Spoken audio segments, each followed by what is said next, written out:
Gawin natin ito sa paborito nating munggo, ulam na hindi nakakasawa. Munggo na sinok natin for 30 minutes sa tubig ating lulutuin.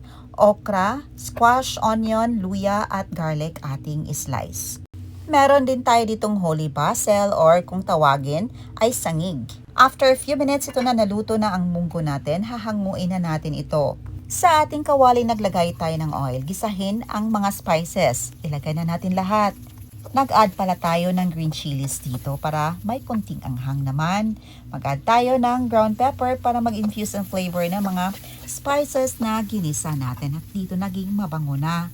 Mas napapa-enhance ang flavor ng mga spices kapag lagyan natin ng ground pepper. I-add natin ang squash. Isama na din natin ang naluto nating munggo. Mag-add ng tubig, yung katamtamang dami lamang. Pagkatapos, ating takpan hanggang sa ma-fully cook yung squash na ating inad. Sa puntong ito, inada natin ang ating okra at ating bangus Spanish style. Kung walang available, pwede din namang sardinas lang or pwedeng tuna na nakalagay sa can. Takpan lang natin ng mga ilang minuto. Pork chicharon, ating dinurog.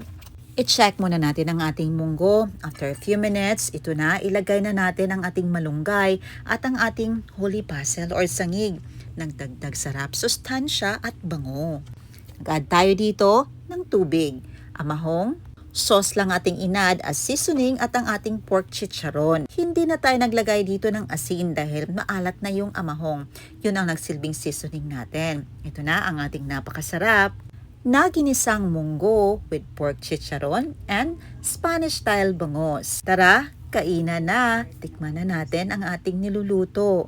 Chicharon.